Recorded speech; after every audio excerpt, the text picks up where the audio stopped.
Assalamualaikum warahmatullahi wabarakatuh. Hamdan wa syukran lillah, salatan wa salaman ala rasulillah wa ala alihi wa sahbihi wa mawalah, amma ba'd. Bapak Ibu kaum muslimin muslimat, jamaah Zuhuriyah dirahmati oleh Allah.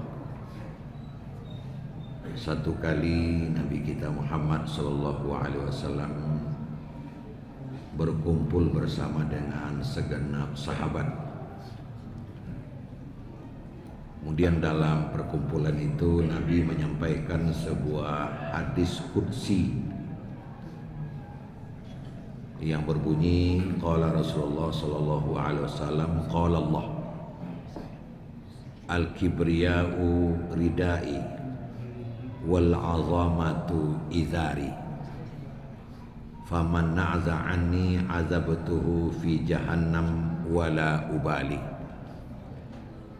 Kesombongan itu adalah sarungku, kata Allah, dan membesarkan diri itu adalah selendangku. Lalu siapa yang ingin mengambil, mencabut dari aku akan masukkan ia ke dalam neraka jahanam dan tidak aku pedulikan. Setelah Nabi menyampaikan hadis qudsi ini, maka para sahabat yang duduk melingkari Nabi itu merubah posisi duduk dengan lebih mendekat ke Nabi, lebih merapat ke Nabi. Karena masing-masing sahabat yang hadir itu merasa tersindir kalau ada di antara mereka itu yang sombong dan membesarkan diri, menggadang tuh sawat. Pada akhirnya mereka berharap ada penjelasan dan keterangan dari Nabi dengan berangkat dari sesuatu kekhawatiran apakah mereka termasuk atau tidak. Nah, sebelum Nabi memberikan penjelasan, justru Nabi menambah dengan kaulnya atau perkataannya. Wahai para sahabat, man kana fi qalbihi mithqala habbatin min kibir la yadkhulunal jannah. Siapa yang ada di dalam hatinya sebesar zarrah saja daripada rasa sombong, itu tidak akan pernah masuk ke dalam surga.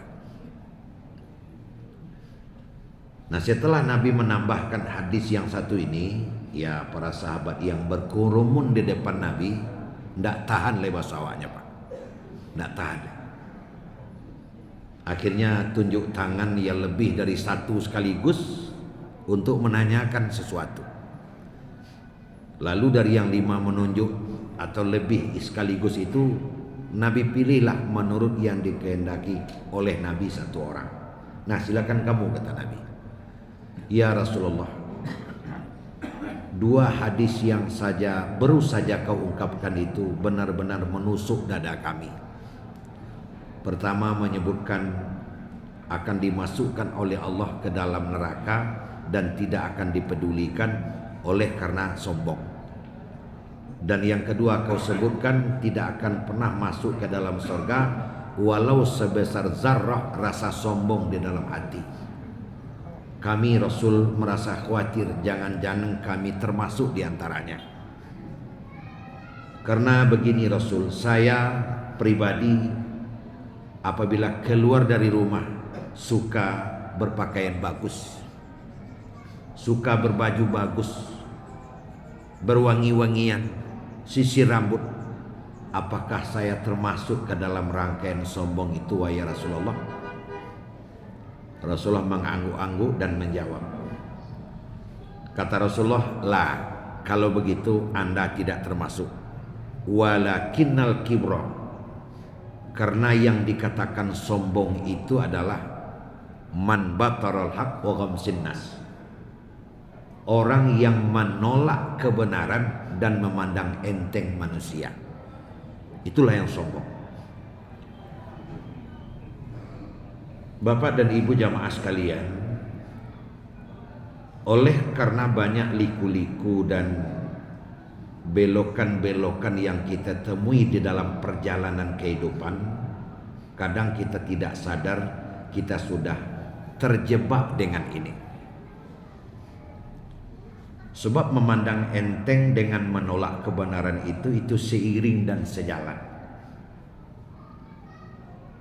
Nah, oleh karenanya Ustadz Hadi Hidayat menyimpulkan ada 4 peristiwa atau 4 hal yang sering menjebak kita sehingga kita menolak kebenaran dan memandang enteng.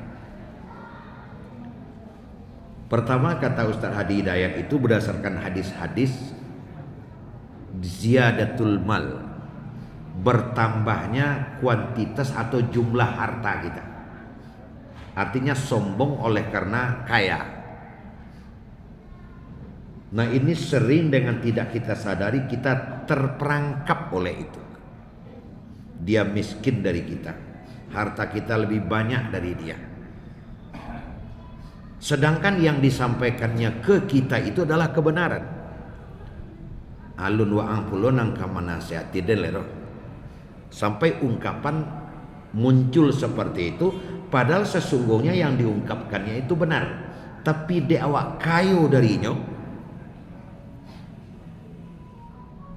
Atau kalau kemagih tausiah di masaji selaja di psikolog, itu adalah ungkapan-ungkapan kesombongan yang dasarnya yang tadi itu, pajak kolon angka menasihati awak gitu. Nah, itu diawali oleh apa? Ziyadatul mal, karena bertambahnya arato. Dulu antara kirisabi rendah hatinya Pak. Alun dijuje lah galak, alun diimbau lah datang, alun disapu lah bunyi. Tapi mungkin dek kan nasib elok hidup kini, asaja elok hidup kau lah. Lacok mengalati kiri kanan, kawal agak mulai kurang disapu, tumbuh ada yang menasihati, itulah jawabannya. Nah, itu yang pertama. Yang kedua adalah ziyanatul mansub, bertambahnya jabatan dalam sisi kehidupan apa saja, bertambah jabatan. Nah, ini dengan tidak kita rasakan kita terjebak oleh posisi ini. Kadang oleh karena nasib kehidupan, jangankan kama minjamkan pitih, kama minjamkan arato, acok datang ke rumah minjam pare 2 liter. Tiap pulang anak minta uang kuliah, memantang kalau tidak datang ke rumah kawan sebelah. Tapi dek nyolai bergaul, banyak juga kenalannya. Maaf, ini hanya sekadar contoh. Kalau ada yang kebetulan sama, itu bukan maksud sutradara gitu.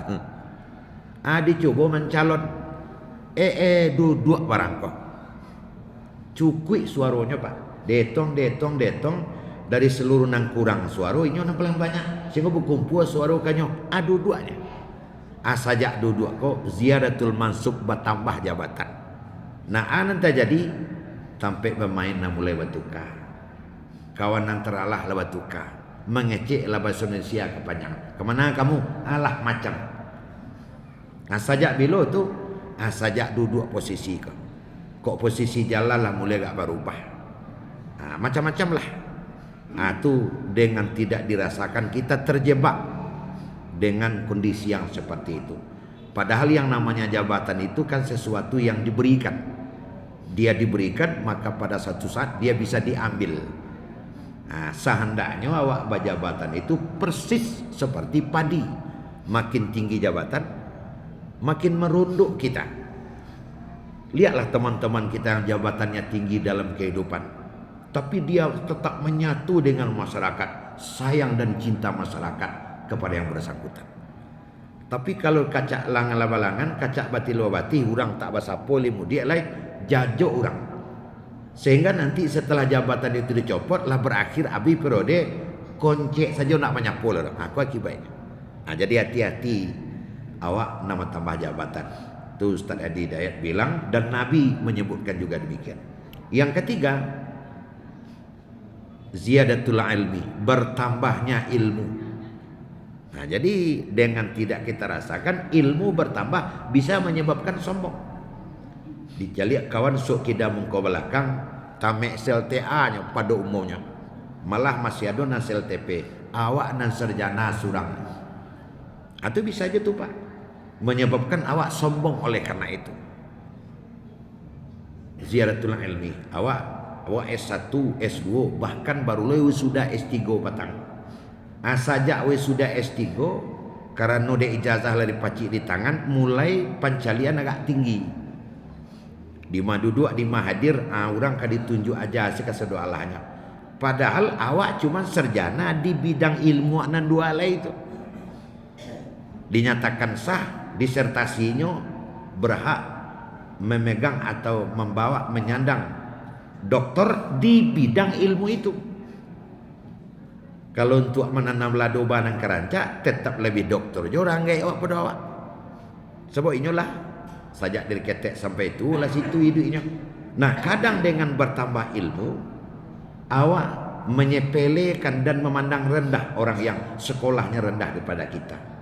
Padahal sesungguhnya Bapak dan Ibu kadang tidak pula bergantung kepada sekolah.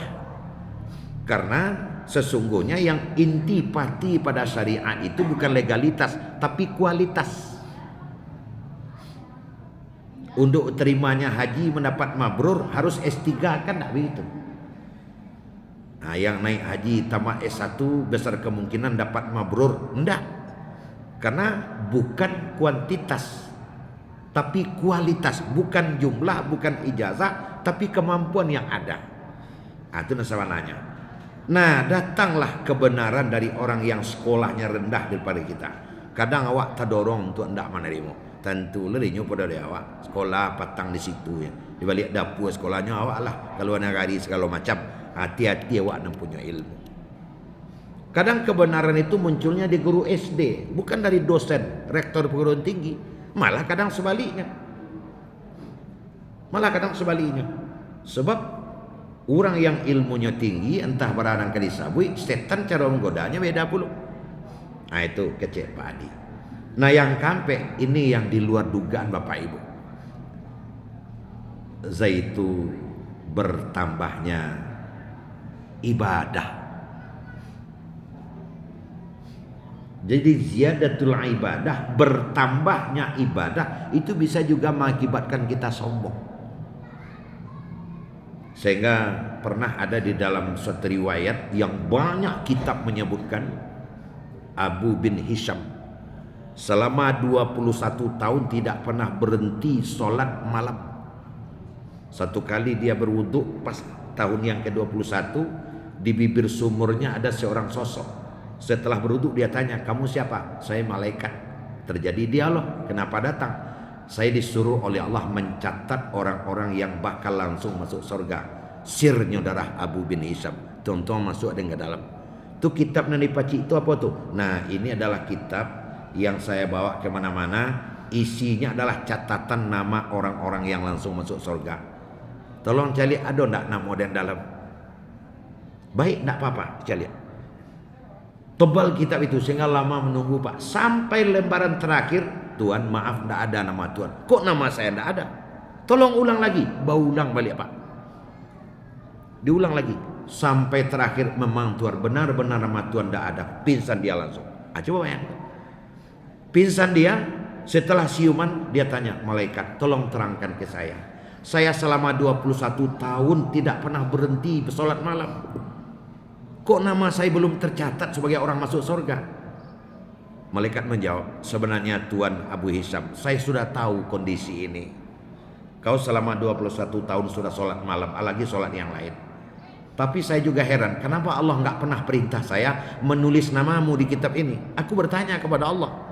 Dan itu yang menyebabkan aku ke sini sebenarnya, untuk membuktikan kepadamu namamu tidak ada di sini. Lalu apa sebabnya? Tuan sudah beribadah solat malam 21 tahun, itu benar, tidak salah. Tapi sayang, ada dua yang sudah melekat pada diri Tuan.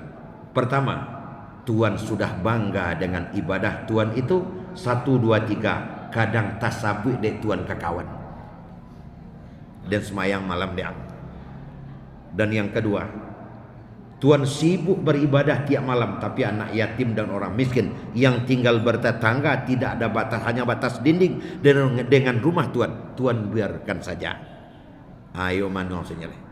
Kalau itu benar. Nah, makanya ada istilah seorang soleh terhambat masuk surga oleh karena rasa bangga dengan ibadah yang sudah ia kerjakan. Nah, oleh karena itu Bapak Ibu kaum muslimin muslimat jamaah Zohor yang berbahagia, hati-hati dengan kelebihan yang ada diberikan oleh Allah kepada kita. Berlebih harta kita langsung obat agih sitawa sidingin. Sitawa sidingin alhamdulillahirabbil alamin. Dia agih jabatan, hati-hati agih sitawa sidingin. Sitawa sidinginnya alhamdulillahirabbil alamin. Kalau Allah tak berikan aku tak dapat. Berlebih ilmu, ada kesempatan untuk sekolah segala macam membaca ini, kesempatan untuk menambah sitawa sidinginnya alhamdulillahirabbil alamin. Kalau Allah tak berikan rahmat aku tak akan dapat yang seperti ini. Nah, terakhir berlebih ibadah juga alhamdulillahirabbil alamin.